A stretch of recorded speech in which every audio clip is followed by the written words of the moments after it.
بسم اللہ الرحمن الرحیم۔ منہج کارپوریشن جدہ برائے پروڈکشن و ڈسٹریبیوشن آپ حضرات کی خدمت میں قصص الانبیاء کا مبارک سلسلہ پیش کرنے کی سعادت حاصل کر رہا ہے۔ اب آپ اس مبارک سلسلے کا 13واں حلقہ سماعت فرمائیں۔ قید میں ڈالوں گی اور اس کو نعوذ باللہ ذلت آمیز زندگی گزارنے پہ مجبور کر دوں، اس کو میرا کہنا ماننا پڑے۔ اب اگلی حضرت یوسف علیہ السلام کی دعا سے یہ واضح ہوتا ہے کہ جب انہوں نے دیکھا تو وہاں سے معلوم یہ ہوتا ہے کہ قال رب السجن احب الی مما يدعوننی الیہ، انہوں نے کہا میرا اللہ مجھے تو پھر ایک طرف جو قید خانہ ہے وہ زیادہ بہتر ہے، ان کی طرف جو ہے مجھے گناہوں کے لیے بلا رہی ہے۔ اصل میں علماء نے لکھا کہ وجہ کیا تھی کہ جب وہ روٹی چھوٹی دعوت شعوت کھا بیٹھی حیران ہو گئی اور دیکھ کے مجبوری امراض رضی، تو انہوں نے بھی کہنا شروع کر دیا کہ دیکھو تمہاری مالکہ ہے اور میں ایک بڑے حسب نسب کی عورت ہے، تم اپنی مالکہ کی بات مان لو، کوئی بات نہیں، تم اس سے تعلق رکھ۔ تو وہ بھی اس کے کہ بھئی آخر روٹی کھائی ہے، کچھ تو وہ حلال کرے نا، کچھ تو اس کی فیور کرے نا بچائے۔ تو حضرت یوسف علیہ السلام نے کہا کہ رب السجن احب الی، لیکن یاد رکھو احب یہاں افل تفضیل ہے، لیکن آپ نے معنی میں نہیں ہے، یہاں ہے احون البلیتین کہ یا اللہ دو مصیبتیں ہیں، ایک طرف قید خانہ بھی مصیبت اور ایک طرف ان کے گناہوں کے جو ارادے ہیں وہ بھی مصیبت ہے، اور میرا اللہ اگر آپ نہیں پھیریں گے تو میں انسان ہوں، کب تک میں ان کے فتنوں سے بچوں؟ اگر آپ نے مجھے نہ پھیرا، اگر آپ نے مجھے نہ بچایا تو یہ کمال ہوتا ہے نبوت کا کہ عصمت بھی ہے لیکن خوف بھی ہے، تقاضائے بشریت بھی ہے، کیونکہ اگر وہ بشری قوتیں اور بشری خواہشات دل میں ہوں ہی نہ تو پھر مقام کیسے بنتا ہے؟ اس لیے اللہ کا پیغمبر کہتا ہے کہ مولا اگر آپ نے مجھے نہ پھیرا تو ہو سکتا ہے کہ میں بھی اس غلطی میں پڑ جاؤں اور اکن من الجاہلین، اور میں بھی جاہلوں میں سے ہو جاؤں، کیونکہ گناہ جب بھی آدمی کرتا ہے گناہ جہالت کی دلیل ہے، گناہ علم کی دلیل نہیں ہوتی۔ گناہ جب بھی ہوتا ہے تو جہالت، چاہے بندہ کتنا پڑھا لکھا کیوں نہ ہو، اس وقت گویا اس کا علم ختم ہو جاتا ہے، وہ جہالت کا مرتکب ہو۔ تو یہ ایک تفسیر مبارک ہے جو جمہور نے، علماء نے اور اکثر مفسرین نے یہ تفسیر فرمائی ہے، لیکن بعض علماء نے اس پہ ایک عجیب اشکال کیا ہے اس تفسیر پر۔ انہوں نے کہا کہ بھی یہ بات ہمیں سمجھ نہیں ہے، کیونکہ قرآن یہ کہتا ہے کہ فَلَمَّا سَمِعَتْ بِمَكْرِهِنَّ، کہ جب بی بی زلیخا کو یا امرأۃ العزیز کو ان کے مکر کے بارے میں پتہ چلا، لفظ ہے مکرہن۔ اچھا آگے یہی ابھی آپ لفظ ابھی قرآن کی آیت پڑھیں کہ وَإِلَّا تَصْرِفْ عَنِّي كَيْدَهُنَّ، کہ میرا مولا اگر آپ نے ان کے مکر کو، قید کو مانا مکر، اگر ان کے مکر کو آپ نے نہ پھیرا تو ہو سکتا ہے کہ میں بھی الجھ جاؤں۔ وہاں بھی لفظ قید ہے، پہلے لفظ مکر ہے۔ اور جب یوسف علیہ السلام کو پروانہ ملے گا آزادی کا تو آگے جا کے انشاءاللہ ہم قرآن میں پڑھیں گے کہ جب پروانہ آزادی کا ملا تو حضرت یوسف علیہ السلام نے کہا کہ نہیں میں تو نہیں جاتا جیل سے باہر۔ انہوں نے کہا کیوں؟ ان کا ما بال النسوۃ اللاتی قطعن ایدیہن ان ربی بکیدہن علیم۔ آپ نے فرمایا پہلے تحقیق کرو جو میرے اوپر الزام لگائے ان عورتوں کے بارے میں جنہوں نے ہاتھ کاٹے تھے، ان کے مکر کے بارے میں کیا فیصلہ کیا۔ ان ربی بکیدہن علیم، تو لفظ قید یا لفظ مکر یاد رکھو، مکر یا قید کا معنی کیا ہوتا ہے؟ جیسے قرآن دوسری مقام پہ کہتا ہے انہم یکیدون کیدا واکید کیدا، اور اسی طرح قرآن تیسری جگہ کہتا ہے وَإِذْ يَمْكُرُ بِكَ الَّذِينَ كَفَرُوا لِيَقْتُلُوكَ، مکر۔ اسی طرح قرآن کہتا ہے وَيَمْكُرُونَ وَيَمْكُرُ اللَّهُ وَاللَّهُ خَيْرُ الْمَاكِرِينَ۔ تو اب بات کو سمجھیں کہ مکر کا معنی ہوتا ہے کہ کسی خفیہ طریقے سے کسی کو نقصان پہنچانا یا کسی چیز کا بڑے خفیہ انداز سے کہ دوسرے کو پتہ نہ چلے، مکر تو تب ہے اگر پتہ چل جائے تو پھر مکر کیا ہوا؟ اگر پتہ چل جائے تو پھر تو مکر نہیں ہوا. مکر کا تو معنی یہ ہوتا ہے کہ جیسے کفار مکہ نے میٹنگ کی کہ اللہ کے پیغمبر کے بارے میں فیصلہ کریں، کیا کریں؟ انہوں نے کہا جی بھی ایسا کرتے ہیں کہ یا تو حضور صلی اللہ علیہ وسلم کو مدینے سے نکال دیں، خفیہ میٹنگ کر رہے ہیں، کسی کو پتہ نہیں، صرف اپنے سردار اکٹھے ہیں. انہوں نے کہا یار یہ بات تو اچھی نہیں ہے، نکال دیں گے تو حضور تو جہاں جائیں گے ساری دنیا ان کے ساتھ تابع ہو جائے گی، وہ تو بڑا لشکر لے کے حملہ کر دیں. انہوں نے کہا اچھا ایسا کرتے ہیں کہ حضور صلی اللہ علیہ وسلم کو قید کر دیں. کہا جی بات قید کر دو گے تو لوگ آپ کے دیوانے اور پروانے خاموش بیٹھیں گے. انہوں نے کہا اچھا قتل کر دیں. تو اب تجویز ہوئی تھی، یہ سب کچھ خفیہ طریقے سے ہو رہا ہے. انہوں نے کہا ایسا کرو کہ ہر قبیلہ ایک نوجوان دے، مسلح ہو کے آ جائے، حضور صلی اللہ علیہ وسلم کے گھر پہ گھیرا ڈال لے، اور جب آپ تشریف لائیں گے بعد ہم حملہ کر دیں گے، حضور پاک شہید ہو جائیں گے. اور اگر بنو ہاشم نے مطالبہ بھی کیا تو 60 قبیلے سے لڑ تو سکتے نہیں، ہم کہیں گے ٹھیک ہے جی دیت لے لیں تو لو کر لو. تو یہ ہوتا ہے مکر، کہ کسی کو خفیہ طریقے سے، کسی خاص خفیہ انداز سے کہ کسی دوسرے کو پتہ نہ چلے. جیسے کہ ایک صحابی رضی اللہ تعالی عنہ، حضور نے فرمایا کہ من یاتینی بخبر القوم، کون ہے جو جا کے دشمن کے لشکر سے خبر لے کے آئے، احوال لے کے آئے. صحابی آئے، انہوں نے کہا حضور میں لے آؤں گا لیکن مجھے اجازت دیں گے آپ؟ انہوں نے فرمایا کس بات کی اجازت؟ اس نے کہا حضور پر خبر ایسے تو نہیں آ سکتی نا، مجھے آپ کے بارے میں تو کچھ باتیں کرنی پڑیں گی ایسی کہ جو وہ سمجھیں گے میں آپ کا مخالف ہوں. تو ہاں اجازت. بھئی اگر کسی سے حال معلوم کرنا ہے تو اگر میں یہ کہوں گا کہ میں حضور صلی اللہ علیہ وسلم کا عاشق ہوں، وفادار ہوں، مجھے ساتھ کون بات کرے گا؟ حضور فرمایا تو یہ ہوتا ہے مکر. اب قرآن میں ہر جگہ لفظ یا مکر کا آیا ہے یا قید کا آیا ہے، یا مکر یا قید میں مکر ہننا، قید ہننا، قید ہننا. تو اگر کوئی آدمی کسی کے حسن و جمال کو دیکھ کر مبہوت ہو جائے، یعنی آدمی ایسے سامنے آئے جمال دیکھ کے حیران ہو جائے اور ہاتھ کاٹ بیٹھے، تو اس میں مکر کون سا ہے بھائی؟ یہ تو آپ یوں کہہ سکتے ہیں کہ بھی مدہوش ہو گئے، یوں آپ کہہ سکتے ہیں کہ جی وہ بے ہوش ہو گئے، یوں آپ کہہ سکتے ہیں کہ جی وہ اس کے جمال میں ایسے کھوئے، ایسے کھو گئے کہ انہیں پتہ نہیں لگا کہ وہ چھری اپنا سیب کاٹ رہی ہے یا ہاتھ کاٹ رہی ہے. تو وہ تو مکر نہیں ہوتا، وہ تو معذوری ہے، مجبوری ہے. یا جیسے کسی خطرناک چیز کو دیکھ کے فطری طور پہ آدمی ڈر جاتا ہے، تو اس میں کیا مکر ہے بھائی؟ موسیٰ علیہ السلام نے اپنے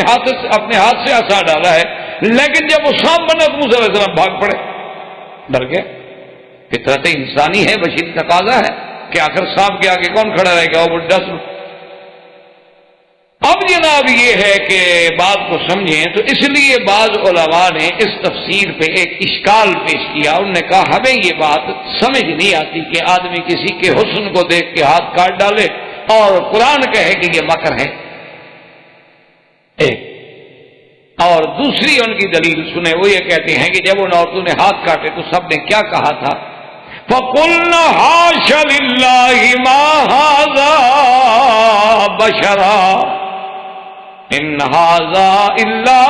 مَلَكٌ كَرِيمٌ. سب نے کہا کہ اللہ کی پناہ، خدا کی پناہ، یہ انسان نہیں، یہ تو فرشتہ ہے، یہ انسان نہیں. تو وہ یہ مطالبہ کرتے ہیں کہ جی پوری لغت عربیہ میں آج تک وہ کہتے ہیں ہمیں کوئی مثال دو، ہمیں کوئی محاورہ دو کہ کسی کے حسن و جمال کو فرشتے سے تشبیہ دی گئی ہو. فرشتے کو پاکی سے تشبیہ تو دی جاتی ہے لیکن جمال سے تشبیہ نہیں دی جاتی. وہ کہتے ہیں کوئی ایک محاورہ تو لے آؤ نا دنیا میں کہ کسی نے یہ کہا ہو کہ فلاں بندہ اتنا خوبصورت ہے جیسے فرشتہ. ہاں یہ تو کہتے ہیں کہ بھئی فلاں بندہ یار بڑا پاک باز ہے، بڑا پاک تینت ہے، بڑا صالح آدمی ہے، یار وہ تو فرشتہ صفت، یعنی فرشتے کو تشبیہ جو ہے سیرت میں تو دی جاتی کیونکہ فرشتے گناہوں سے پاک ہوتے. تو فرشتے کی تشبیہ جو ہے یہ تو ہو سکتا ہے کہ یعنی وہ اتنا پاک انسان ہے یار، اتنا پاک باز بندہ ہے یار، کیا پوچھتے ہو یار، اس کو فرشتہ ہے. تو فرشتے کو تشبیہ جو ہے وہ کسی کی سیرت سے تو ہو سکتی ہے لیکن صورت سے تو کبھی نہیں ہو سکتی کہ صورت سے کیسے تشبیہ دی گئی کہ انہوں نے کہا کہ ما ھذا بشرا ان ھذا الا ملک کریم، کہ یہ انسان نہیں ایک فرشتہ۔ تو اس لیے یہ اشکال ہوا، انہوں نے کہا کہ بھی یہ چیزیں جو ہے، ایک تو ان کا یہ کہنا کہ ما ھذا بشرا ان ھذا الا ملک کریم، ایک یہ کہنا، اور ایک ان کا قرآن پاک میں بار بار جو لفظ مبارک آیا ہے فلما سمعت بمکرہن، اور آگے جا کے قرآن کہتا ہے کہ حضرت یوسف نے جب دعا مانگی کہ یا اللہ مہربانی کر الا تصرف عنی کیدہن، اور آگے قرآن جا کے کہتا ہے ما بال النسوۃ اللاتی قطعن ایدیہن ربی بکیدہن علیم، تو ہر جگہ قید اور مکر کا لفظ ہے۔ یہ قید اور مکر کیا ہے کہ آدمی جمال دیکھ کے مبہوت ہو جائے؟ تو انہوں نے کہا کہ دراصل بات یہ ہے کہ فلما سمعت بمکرہن ارسلت الیہن، کہ جب امرات العزیز کو ان کے مکر کے بارے میں پتہ لگا، کیا مانا؟ انہوں نے سنا کہ بعض عورتیں فلاں وزیر کی بیوی، فلاں بڑے آدمی کی بیوی، وہ آپس میں ملازموں نوکرانیوں کے ساتھ، کنیزاؤں کے ساتھ بیٹھتی ہیں تو کہتی ہیں عجیب بات ہے، یہ امرات العزیز تو کچھ، یہ تو انتہائی بے عقل عورت ہے، اس کا تو عقل ہی کوئی نہیں، ایک غلام کو بھی نہیں پھنسا سکی، اس کے مقابلے میں میں ہوتی نا تو میں ایسے چٹکیوں میں یوسف علیہ السلام کو پھنسا دیں۔ یہ کوئی بات ہے کہ ایک نوجوان ہو اور جوانی ہو، جوش ہو، خون ہو، اور عورت کے مکر سے بچ جائے؟ یہ تو ذریعہ ہی کچھ نہیں، یہ تو ہے ہی بالکل عقل سے فارغ عورت، ایک نوجوان کو نہیں پھنسا سکی، کمال ہے۔ ایسے تو ہم ایک منٹ میں پھانس لیں، اگر ہمارے پاس یوسف ہوتا دیکھتے کہ کیسے بچ کے جاتا ہے۔ تو یہ مکر، یہ تھا کہ بھئی وہ نہیں اس کو مکر میں لے آ سکی، وہ چلو کسی دھوکے سے، مکر سے، محبت سے، کسی انداز میں کسی طرح تو یوسف علیہ السلام کو پھانس دیتے، تو کچھ بھی نہیں کر سکی، یہ تو کچھ بھی نہیں ہے۔ اس نے کہا اگر میں ہوتی تو یہ کر دیتی، کوئی بات ہے ہماری نظروں سے، کوئی بچ کے تو دکھائے۔ بڑے بڑے جو پارسا بنتے ہیں ذرا آئے تو صحیح ہمارے سامنے۔ تو جب یہ باتیں چلنے لگی تو اب امرات العزیز نے ان کو دعوت دی کہ اچھا تمہیں اگر اپنے مکر و غرور پہ بڑا ناز ہے نا تو آگے دیکھ لو، میں نے بھی کوئی ایسا حربہ نہیں جو چھوڑا ہو، لیکن اس پر تو کچھ ہوتا ہی نہیں، آؤ چلو تم بھی دیکھ لو۔ تو یہ بھی امرات العزیز کا ایک مکر تھا۔ کیا مانا؟ کہ بظاہر تو دعوت دے رہی ہے، پارٹی کر رہی ہے، کھانے کھلا رہی ہے، بڑے اہتمام ہے، استقبال کر رہی ہے، اندر سے تو ذلیل کرنا چاہتی ہے ان کو، اندر سے تو ان کو بتلانا چاہتی ہے کہ جو تم مجھ پر الزام لگاتی تھی نا کہ میں نے ایک ملازم سے یہ کرا، آؤ دیکھو، چلو بچاؤ، تم بھی اپنے آپ کو بچاؤ۔ تو یہ بھی مکر تھا۔ اور قرآن جو کہتا ہے نا وَقَطَّعْنَ أَيْدِيَهُنَّ، کہ وہ زنان مصر جو تھی وہ ہاتھ کاٹنے بیٹھ گئی، تو ان علماء نے کہا ہے کہ یہ ان کا ہاتھ کاٹنا جو ہے یہ بھی مکر تھا۔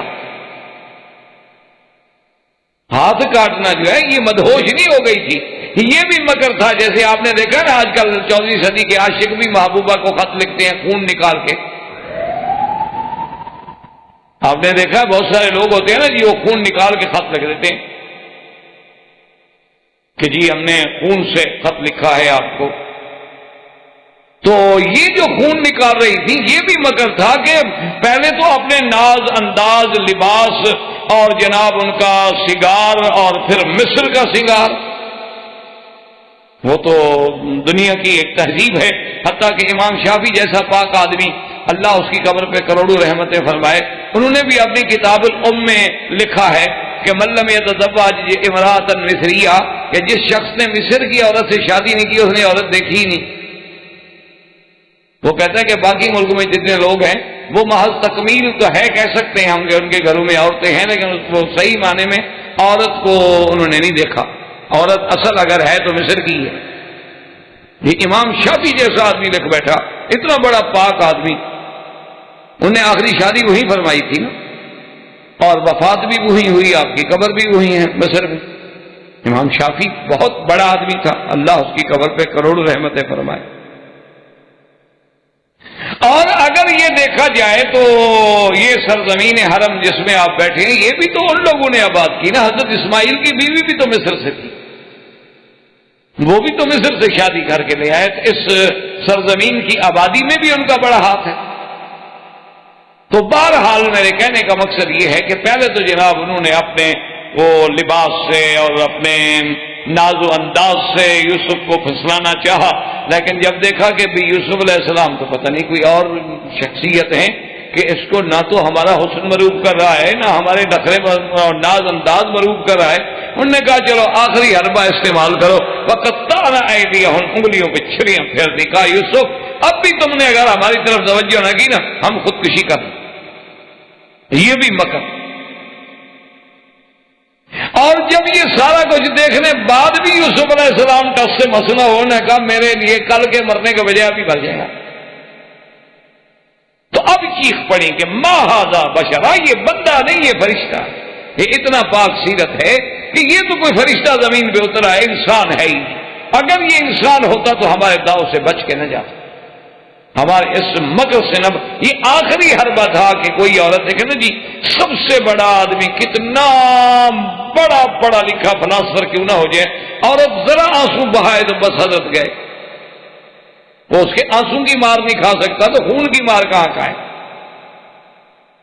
بڑے سے بڑا آدمی جو ہے نا جی, بڑے سے بڑا دماغ, بڑے سے بڑا فلسفی,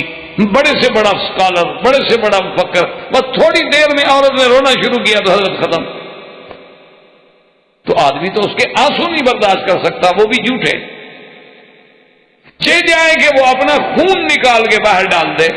تو وہ تو آخری حد تھی مکر کی. جب اس پر بھی اثر نہ ہوا تو انہوں نے کہا کہ ہاں ما ھذا بشرا, یہ انسان ہو ہی نہیں, ان ھذا الا ملک کریم, باقی یہ کوئی فرشتہ, کیونکہ فرشتہ پاک ہوتا ہے, پاک سیرت ہوتا ہے. یہ بندہ تو اتنا پاک سیرت ہے, اس پر تو ہمارا کوئی مکر بھی کارگر نہیں ہوا. اس لیے بعض علماء کرام نے اس کی یہ تفسیر بھی بیان فرمائی ہے, لیکن اکثر علماء مفسرین نے اسی پہلے قول کو ترجیح دیا ہے, اس لیے کہ وہ یہ کہتی ہیں کہ ایک تو روایات میں موجود ہے کہ اوتیہ شطر الحسن, اور ایک روایات میں یہ بھی موجود ہے کہ سیدہ عائشہ صدیقہ رضی اللہ تعالی عنہا فرماتی تھی کہ واللہ لو رأینا جمال محمد لقطعنا قلوبہن. بی بی عائشہ فرماتی تھی کہ خدا کی قسم ہے کہ زنان مصر نے یوسف کا جمال دیکھا تھا کہ انگلیوں پہ چھریاں پھیرنے لگی. اللہ کی قسم اگر میرے محبوب محمد مدنی کا جمال دیکھتی تو وہ سیدھا دلوں پہ چھریاں پھیرتے. اس لیے علماء نے تو اسی تفسیر کو راجح قرار دیا ہے, لیکن بہرحال بعض علماء نے اشکال کے بعد یہ دوسری تفسیر بھی پیش کی ہے جو الفاظ قرآن کے ساتھ بہرحال یعنی ایک جوڑ اور ایک ربط رکھتی ہے اپنے اندر. اب حضرت یوسف علیہ السلام نے جب اللہ سے دعا مانگی تو خدا کی قدرت ہے, اللہ نے آپ کی دعا منظور کی. اور ثم بدا لهم من بعد ما رأوا الآيات لَيُسْجِنَنَّهُ حَتَّى حِينٍ. اب عزیز مصر نے سوچا کہ پہلے تو میرے گھر میں بات تھی, اب ہر گھر میں بات پہنچ گئی. پارٹی میں جو عورتیں آئیں تو وہ تو ہاتھ کٹوا کے گئی ہوئی ہیں, تو سب دیکھ رہے ہیں کیا ہوا جی کیا ہوا.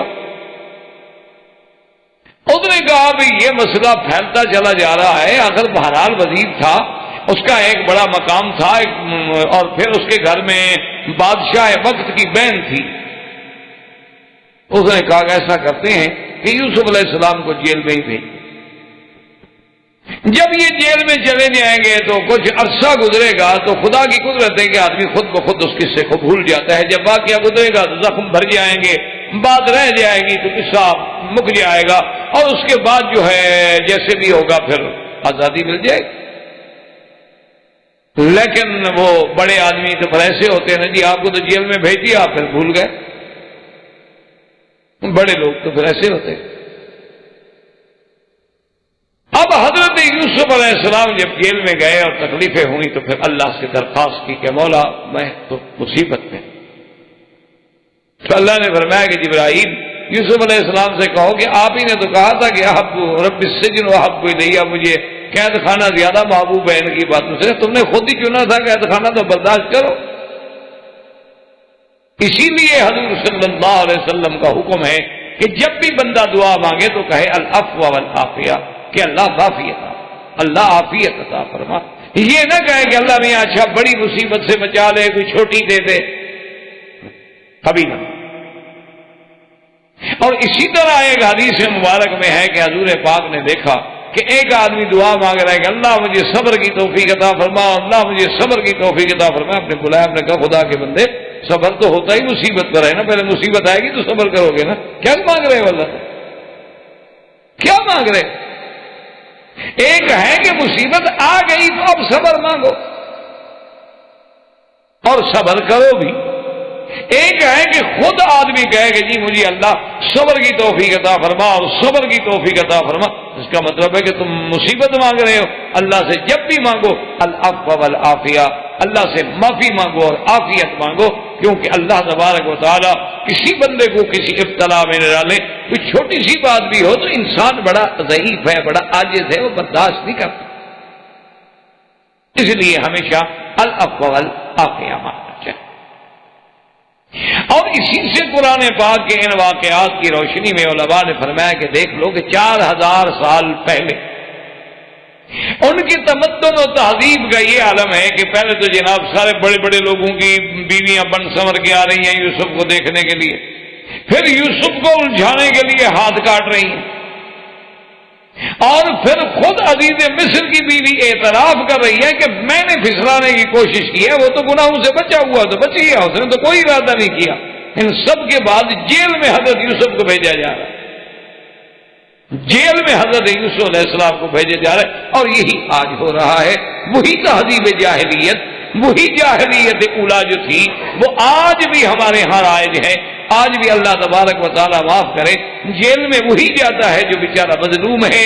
غریب ہے، جس کے کوئی آدمی ساتھ دینے والا نہیں، جو قانون کو ہاتھ میں نہیں لے سکتا۔ جیسے کہ کسی نے کہا کہ قانون تو ایک مکڑی کا جالا ہے، طاقتور اس کو توڑ ڈالتا ہے اور کمزور اس میں الجھ جاتا ہے۔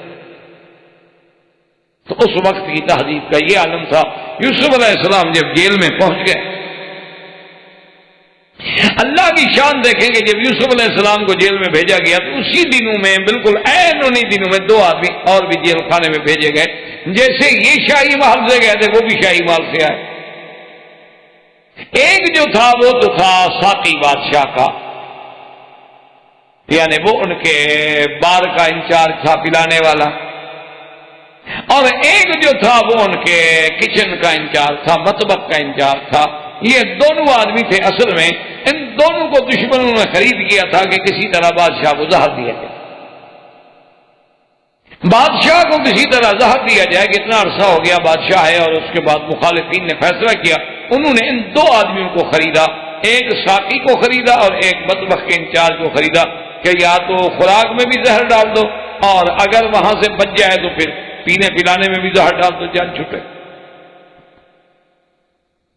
سابقہ کتابوں میں یہ بات ملتی ہے کہ پہلے تو وہ دونوں راضی ہو گئے کہ ہمیں اتنے پیسے دے دو، ہم بادشاہ کو مار دیں گے۔ بعد میں وہ ساقی جو تھا نا وہ مکر گیا، اس نے کہا اس سے کہ بھائی میں نہیں سازش میں شریک ہوتا، اتنا میں رعایت کرتا ہوں کہ بادشاہ کو میں بتاؤں گا نہیں تمہاری سازش، لیکن میں شریک نہیں ہوتا، نہ تو میں اپنے اس پینے میں ملاؤں گا، اس کے مشروبات میں ملاؤں گا کوئی چیز، اور نہ میں اس مسئلے میں شریک۔ انہوں نے کہا ٹھیک ہے یار تم بزدل ہو گیا تو ہو جاؤ، میں نے تو فیصلہ کر لیا، میں تو کروں۔ لیکن کہتی ہیں کہ اس ساقی نے بادشاہ کو کہہ دیا کہ جناب اس طرح سازش ہو چکی ہے، اور کھانا میں ہے، مسموم ہے، اس میں زہر ہے۔ اب بادشاہ کے سامنے جب کھانا لگ گیا تو بادشاہ تھا آخر وہ، اور جناب وہ ساقی بھی آ گیا پانی کے لیے پلانے کے لیے، اور مطبخ کا انچارج جو ہے وہ کھانا لگوا رہا ہے۔ تو بادشاہ نے حکم دیا کہ بھی ایسا کرو، مطبخ کے انچارج سے کہا کہ بیٹھ جاؤ دسترخوان پہ، اور یہ جو کھانا لگا ہوا ہے تھوڑا تھوڑا پہلے تم کھاؤ، اور ساقی سے کہا کہ جو تم نے پانی اٹھائے ہوئے ان میں سے تھوڑا تھوڑا تم پیو۔ اس نے تو پی لیا، اس کو تو پتا تھا کہ میں نے کچھ نہیں ملایا، لیکن جب اس سے کہا کہ تم تھوڑا تھوڑا کھاؤ تو اس کو تو پتا ہے کہ اس میں تو اتنا بڑا خطرناک زہر میں نے ملایا ہوا ہے، کھایا میں تو گیا۔ انہوں نے کہا میں نہیں کھاتا، کیوں کھاؤ؟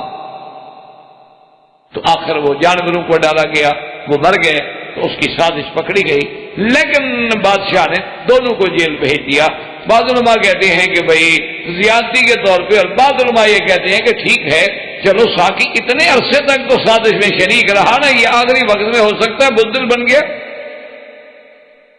کبھی آدمی اپنی بزدلی کی وجہ سے بھی گناہوں سے رک جاتا ہے۔ وہ ایک اخبار میں ایک لطیفہ یا پتہ نہیں واقعہ تھا، حقیقت تھی یا لطیفہ تھا، بہرحال اللہ عالم، کہ ایک آئی جی کے سامنے یا ڈی آئی جی صاحب کے سامنے کچھ اے ایس آئی پولیس کے پیش ہوئے، انہیں ترقی دینی تھی، اے ایس آئی کو ایس آئی بنانا تھا، تو پیش ہوئے، تو ایک اے ایس آئی پیش ہوئے تو انہوں نے کہا کہ اچھا بھائی آپ ترقی مانگتے ہیں، کیوں مانگتے؟ آپ کہتے ہیں کہ آپ نے درخواست دی ہے کہ مجھے ترقی دی جائے، کیوں؟ اس نے کہا سر میں اس لیے ترقی مانگتا ہوں کہ اتنی میری سروس ہے، میرا ریکارڈ دیکھ لیں، آج تک میری کوئی شکایت نہیں،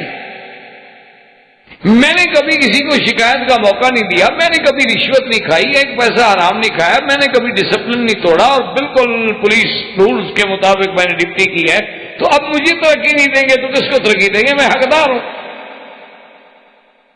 تو ڈی آئی جی صاحب نے بڑے غور سے دیکھا، اس نے کہا دو باتیں، ایک بات یہ ہے کہ معلوم یہ ہوتا ہے کہ تم بے غیرت ہو، اور دوسری بات یہ ہے کہ تم بزدل۔ اس نے کہا وہ کیسے؟ اس نے کہا یہ کیسے ہو سکتا ہے کہ دنیا کے سارے افسر جو ہیں تم پر راضی رہیں، تمہارے خلاف کسی نے بھی شکایت نہیں لکھی، جو بھی افسر ہے اس نے لکھا ہے کہ بڑے اچھے ریمارکس دیے ہیں کہ بڑا اچھا ہے، بڑا اچھا ہے، بڑا اچھا ہے، تو معلوم یہ ہوتا ہے کہ تم کو بغیرت قسم کے آدمی اپنے افسران کو بھی عورتیں شورتیں سپلائی کرتے ہوگے، اس لیے وہ خوش رہتے ہیں، ہمیشہ تمہیں اچھے مارک دیتے رہے۔ یہ کیسے ہو سکتا ہے کہ کوئی بندہ بھی کسی سے ناراض نہ ہو؟ انسان ہے، اس سے اگر 10 افسر گزرے ہیں کوئی تو بگڑ جاتا ہے نا۔ اور دوسری بات میں نے کہا بزدل ہو، تم نے رشوت اس لیے نہیں کھائی کہ شریف آدمی ہو، گناہ سمجھتے ہو،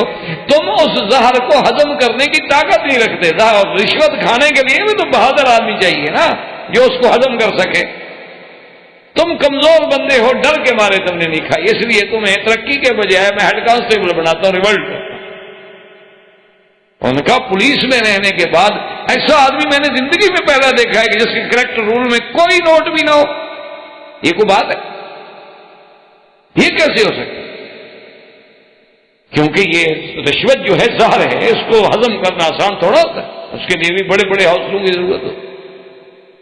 تو اس لیے علماء نے لکھا ہے کہ ان سارے حالات کے باوجود بادشاہ نے ان دونوں کو جیل میں بھیج دیا کہ بھی کچھ ہو جائے، اب تم کمزور پڑ گئے، تم نے ایک راز کھول دیا، پہلے تم شریک کیوں ہوئے؟ تو بہرحال دونوں جیل میں چلے گئے۔ اب جب جناب دونوں جیل میں آئے حضرت یوسف علیہ السلام کی خدمت میں، تو انہوں نے کہا کہ حضرت یوسف آپ نے دیکھا نا جی، اچھا علماء کہتے ہیں یہ حضرت یوسف کے پاس کیوں آئے؟ تو اس کی ایک وجہ تو علماء نے یہ بیان کی ہے کہ ایک ہی سیل تھا نا جی، تھے تو شاہی خاندان سے قیدی بن کے آنے والے، تو ان کو ایک ہی جگہ رکھا گیا، باہر کے ایک ہو تو آپس میں ملیں گے اور کہا جائے۔ اور بعض علماء نے یہ لکھا کہ یوسف علیہ السلام کا جمال، یوسف علیہ السلام کا حسن، یوسف علیہ السلام کی سیرت و کردار، اور جیل میں آ کر بھی عبادت اور اللہ کے ساتھ لگاؤ، اللہ کا ذکر، اور کسی کے ساتھ بھی برائی نہ کرنا، ہر بندے کی خبر گیری کرنا، کوئی بیمار ہے عیادت فرما رہے ہیں، کوئی رو رہا ہے تسلی دے رہے ہیں، ہمدردی کر رہے ہیں اس کے ساتھ، یہ چیز جو تھی اس نے ان کو مجبور کیا کہ وہ یوسف علیہ السلام کے گرویدہ ہو گئے، اور کبھی کبھی آ کر یوسف علیہ السلام سے عجیب عجیب باتیں بھی پوچھا کرتے تھے اور یوسف صاحب بھی بتا دیتے۔ تو اب آئے، انہوں نے کہا جی ہم نے خواب دیکھا۔ وَدَخَلَ مَعَهُ السِّجْنَ فَتَيَانِ قَالَ أَحَدُهُمَا إِنِّي أَرَانِي أَعْصِرُ خَمْرًا وَقَالَ الْآخَرُ إِنِّي أَرَانِي أَحْمِلُ فَوْقَ رَأْسِي خُبْزًا تَأْكُلُ الطَّيْرُ مِنْهُ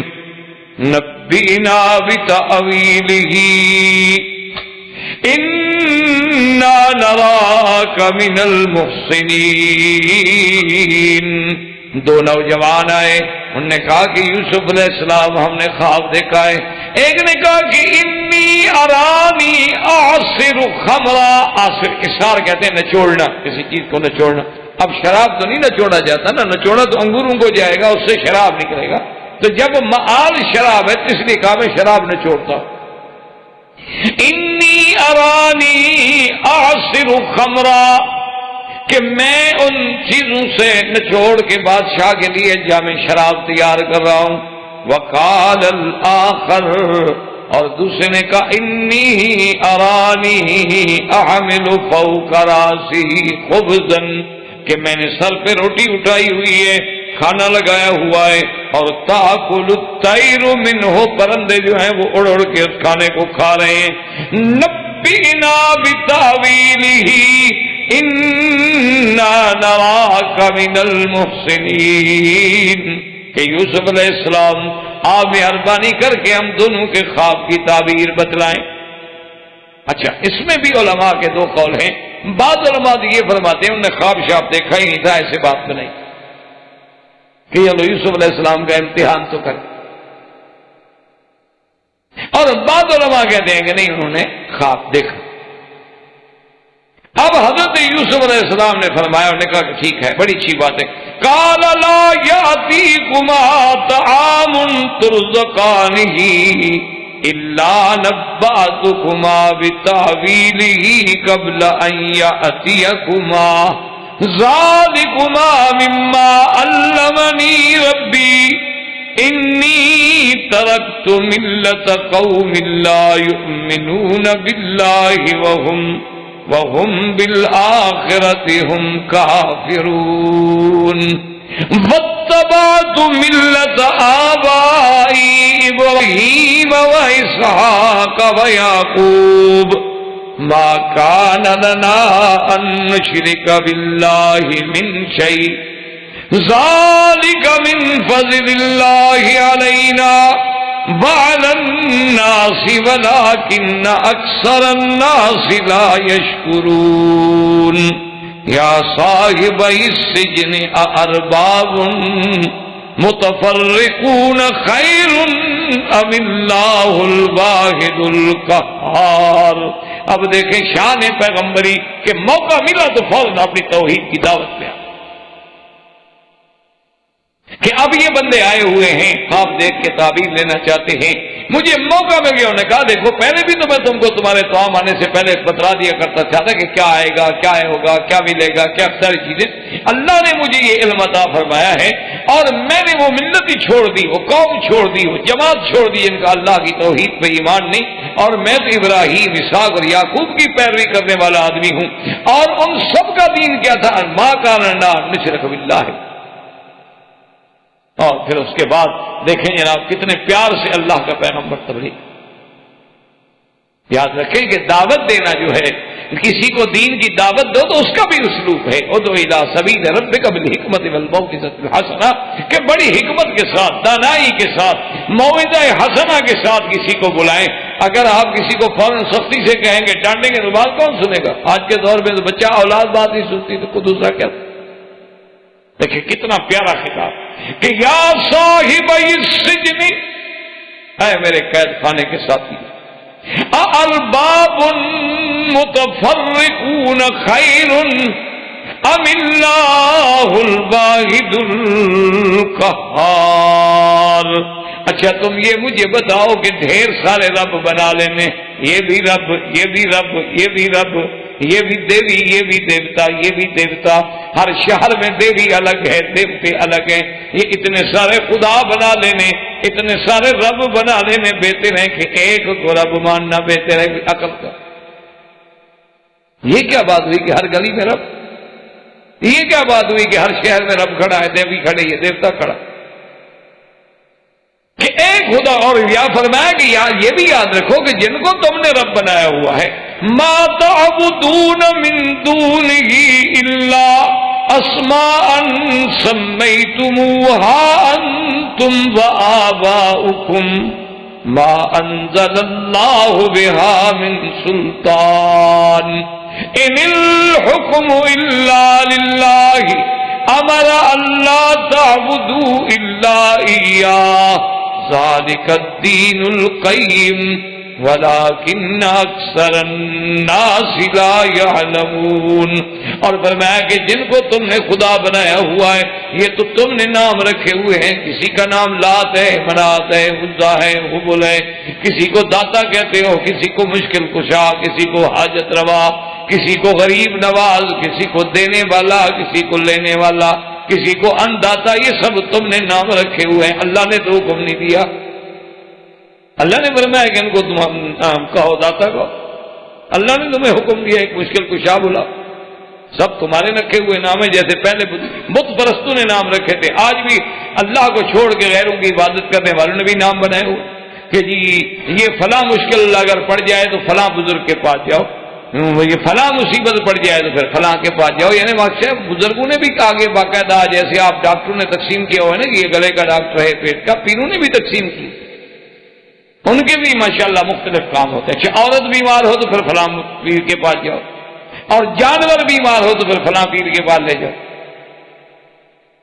اور بعض پیر تو ماشاءاللہ سانپوں کے بھی پیر ہیں، آپ انڈیا میں جا رہے ہیں وہاں سانپ کٹھے ہوتے ہیں۔ انا للہ و انا الیہ راجعون، اللہ ہدایت دے، اب تو دعا کر سکتے ہیں اور تمہارے پلے میں کوئی، تو ساری آپ نے دعوت کی، توحید کا سبق دیا، سبق دینے کے بعد پھر ان کو خواب بتایا کہ یا صاحب السجن اما احدکما فیسقی ربہ خمرا واما الاخر فیسلب فتاکل الطیر من رأسہ۔ اب پیغمبر کی شان دیکھو کہ نام نہیں دیا، بات فرمائی، کہنے کہ ہاں تم دونوں میں سے ایک آدمی جو ہے نا وہ تو پھر اپنے عہدے پہ واپس بحال ہو جائے گا، اور وہ تو اپنے بادشاہ کو جا کے پھر وہ شراب وراب بھی پلائے گا اور سب ٹھیک ہو جائے گا، باقی رہ گیا نا دوسرا جو ہے عمل آخر، یہ نہیں کہ تم کیوں کسی کو کیا تکلیف پہنچائے، بات کرنے کا بھی تو اندازہ ہو۔ وہ عمل آخر، وہ اور جو ہے نا فیسلب، اس کو پھانسی دی جائے، اس کو پھانسی، فتاکل الطیر من راسہ، اور جب وہ مر جائے گا پھینک دیں گے تو اس کے دماغ کو، اس کے سر کو، بھیجے کو جو ہے پرندے آ کے چھیڑیں گے اور کھائیں گے، اس کے لیے پھانسی ہے، اور ایک جو ہے وہ چلا جائے گا۔ اچھا بعض علماء کہتے ہیں نا کہ جب آپ نے یہ تعبیر سنائی نا تو وہ جس نے کہا تھا نا کہ میں نے دیکھا ہے کہ کھانا ہے میرے سر پہ اور روٹی ہے اور پردے، اور اس نے کہا جی میں نے تو خواب دیکھا ہی نہیں تھا، آپ نے تو جھوٹ بولا تھا حضرت، آپ تعبیر دے لیں۔ تو اب اللہ کے پیغمبر نے فرمایا قضی الامر الذی فیہ تستفتیان، آپ نے فرمایا جھوٹ بولا یا سچ کہا، اللہ کی تقدیر کا فیصلہ ہو گیا جو تم نے پوچھا۔ نبی کے ساتھ اگر جھوٹ بولتے ہو پھر بھی تمہاری جھوٹ کی سزا یہ ہے کہ فیصلہ جو میں نے تعبیر کی ہے یہ فیصلہ، اور اگر تم نے واقعی خواب دیکھا ہے تو پھر جو تعبیر ہو گئی وہ واقع ہو جائے گی، بات ختم ہو جائے گی۔ اس لیے آپ نے ہمیں قضی الامر، اب تو اللہ کی تقدیر کا بھی فیصلہ ہو، جو تم نے پوچھا تھا اور میں نے بتایا وہ فیصلہ ہو۔ اور یہ سارا کچھ کرنے کے بعد وقال للذی ظن انہ ناج منہ اذکرنی عند ربک فانساہ الشیطان ذکر ربہ فلبث فی السجن بضع سنین۔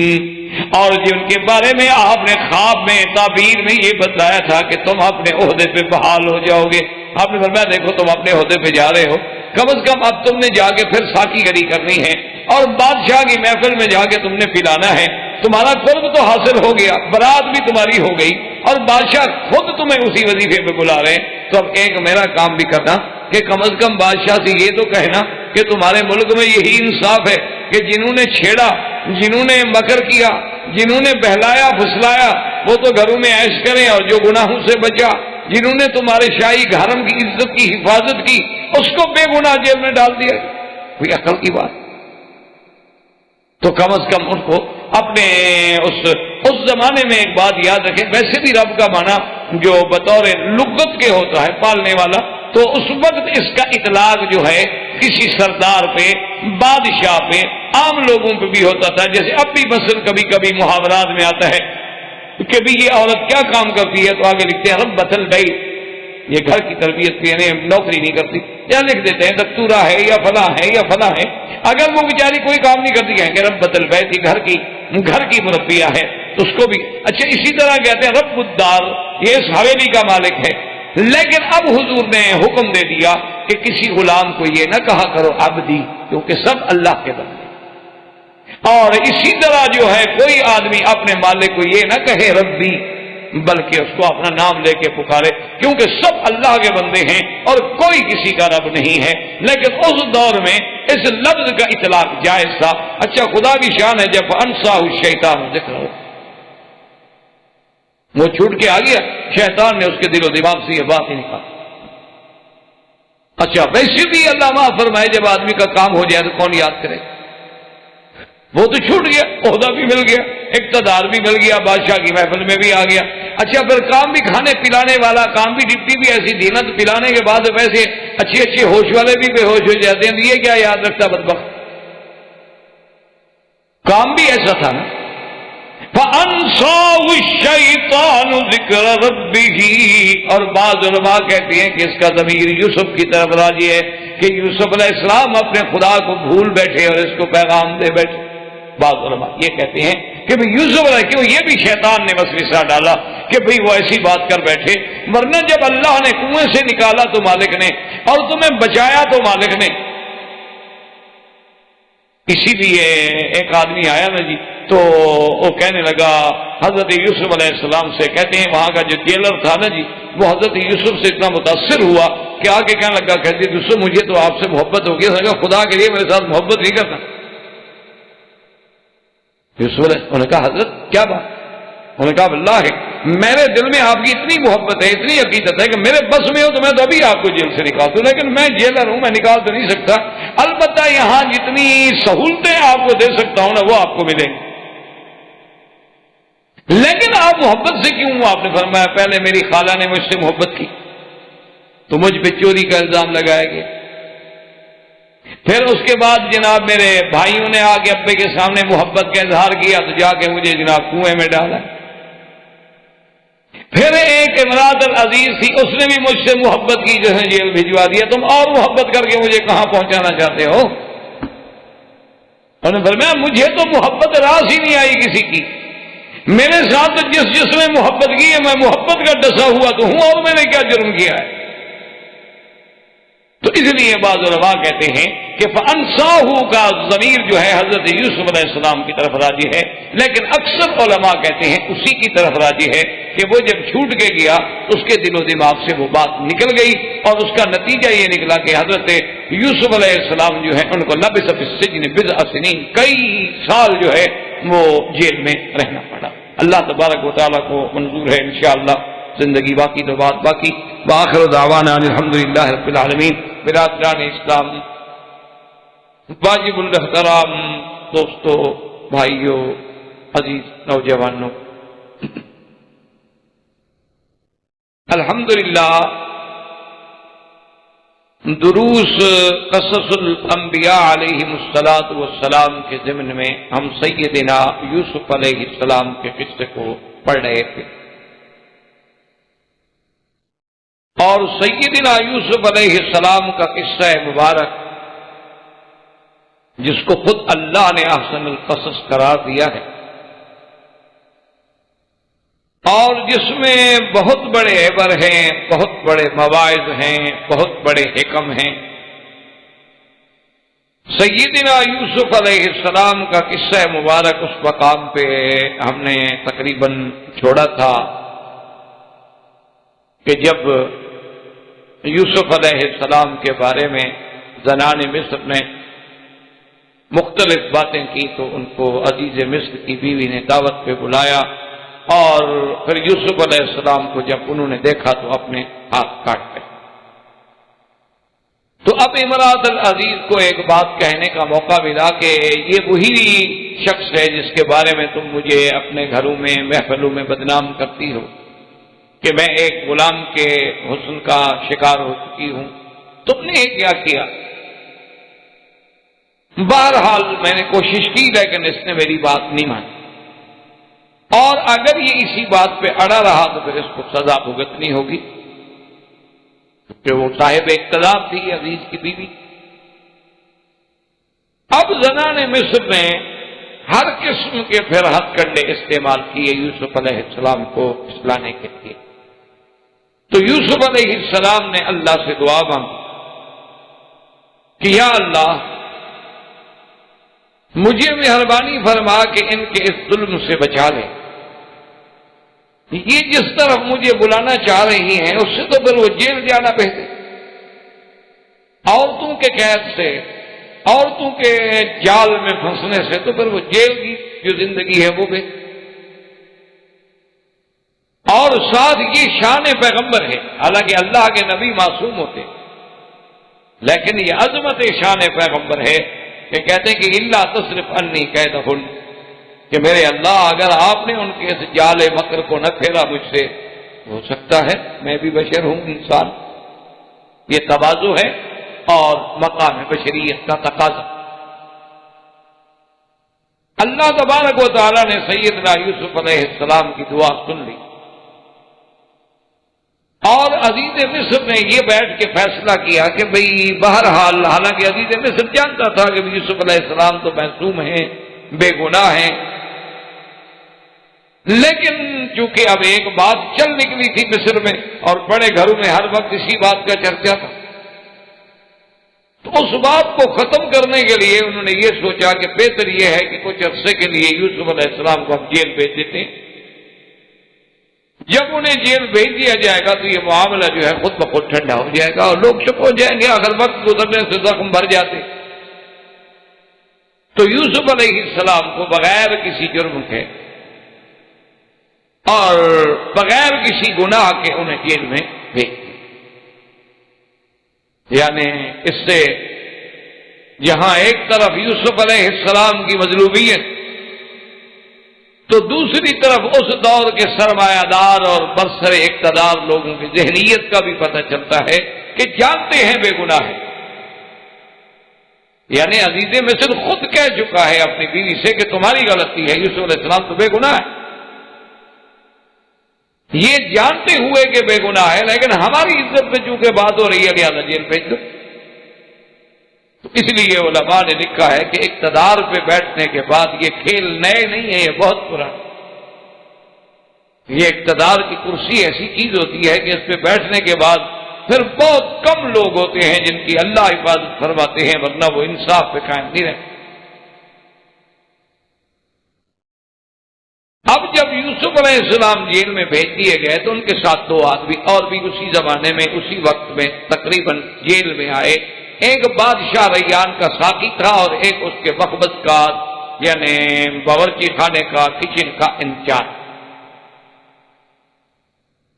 اس کی وجہ یہ تھی کہ ان دونوں نے اصل میں مل کے سازش کی تھی کسی سے پیسے لے کر بادشاہ کو زہر دینے کی. سازش میں دونوں شریک تھے لیکن بعد میں کچھ گھبرا گیا. وہ ساقی جو تھا جس کی ذمہ شراب پیش کرنا تھا وہ کچھ گھبرا گیا لیکن طباخ نے کھانے کے اندر زہر ملا دی اور جب کھانا چن لیا گیا دسترخوان پہ لگ گیا بادشاہ جانے لگا تو ساقی کہنے لگا کہ کھانے میں زہر. وہ ڈر گیا گھبرا گیا اور اس سازش پر وہ قائم نہ رہ اور یہ سوچا کہ اچھی بات یہ ہے کہ میں اس راز کو کھول دوں بجائے اس کے کہ اور کوئی کھولے. تو مجھے ایک تو یہ ہے کہ میں بچ جاؤں گا، دوسرا ہو سکتا ہے مجھے انعام و اکرام سے بھی نوازا جائے کہ میں نے اینڈ ٹائم بتا کے بادشاہ کی جان بچا لی. تو بادشاہ نے حکم دیا اور جو مطبخ کا انچارج تھا اس نے کہا کہ نہیں ساقی نے شراب میں زہر ملائی. بادشاہ نے حکم دیا کہ شراب سے ساقی کو پلایا جائے اور کھانے سے اس باورچی کو کھلایا. اب اس نے تو پی لیا، اس کو تو پتا تھا کہ شراب اس میں کوئی زہر شار نہیں ہے، لیکن جب اسے کہا گیا ابھی تم کھانا کھاؤ تو اس نے انکار کر دیا. جب اس کھانے کو کسی جانور کے آگے ڈالا گیا وہ مر گیا تو تسلی ہو گئی، یقین ہو گیا کہ اس میں زہر ہے. لیکن بادشاہ نے یہ مناسب سمجھتے ہوئے کہ سازش میں تو دونوں شریک تھے، ایک آدمی آخر وقت میں صرف اظہار کر رہا ہے ورنہ پہلے تو دونوں اس میں رازدار تھے، دونوں کو جیت پہ. اب جب وہ دونوں تیل میں آ گئے اور یہ باتیں کتاب تلمود میں بھی، تورات میں بھی اور کتب سابقہ کے روایات میں بھی باتیں موجود ہیں کہ یوسف علیہ السلام جب جیل میں گئے تو انہوں نے تو جیل کو ایک قسم کی مسجد بنا دی، کیونکہ جب اللہ والا ایک اللہ کا پیغمبر تو صبح و شام درس، تبلیغ، دعوت، ذکر، عبادت، اور ایسا ماحول بن گیا کہ ہر آدمی جو تھا جیل کا وہ دیوانہ ہو۔ اسی طرح تاریخ میں اب بھی یہ بات موجود ہے کہ عطا اللہ شاہ بخاری رحمۃ اللہ علیہ امیر شریعت جن کا لقب تھا، انگریزوں کے زمانے میں انہیں جیل میں بھیجا گیا تو شاہ جی رحمۃ اللہ علیہ صبح کے وقت میں قرآن شریف پڑھتے تھے، اور اتفاق سے وہ بارک جو تھی جس میں شاہ صاحب کو رکھا گیا تھا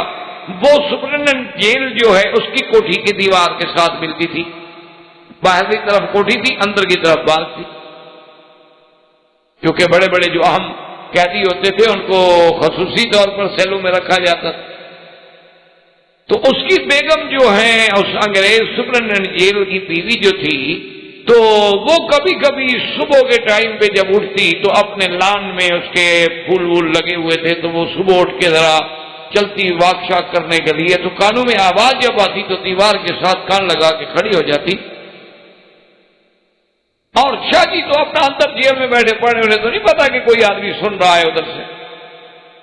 وہ تو اوپر جیسے اس مسجد میں اوپر روشن دان ہے، اونچے اونچے روشن دان ہوتے ہیں کہ چلو ہوا شوا کا گزر ہو جائے، لیکن کوئی جیلی قیدی جو ہے وہ نکل۔ تو آخر سپرنٹینڈنٹ جیل کو پتہ چلا تو اس نے باقاعدہ اپنے حکام کو، اپنے حکام بالا کو لکھا کہ اس قیدی کو میری جیل سے نکالا جائے، اگر یہ چند دن یہاں رہا تو میری بیوی مسلمان ہوگی۔ تو آخر اللہ والوں کے اثرات تو کہ وہ ان کو جہاں بھی خدا رکھتا ہے انہیں کام تو دین کا کرنا ہے۔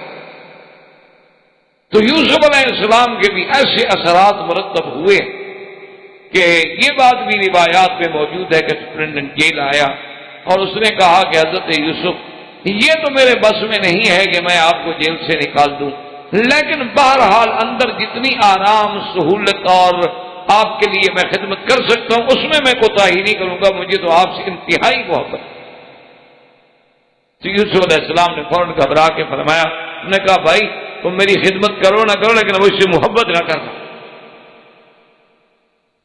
تو وہ بیچارہ گھبرا گیا، اس نے کہا عجیب بات، فرمایا پہلے میری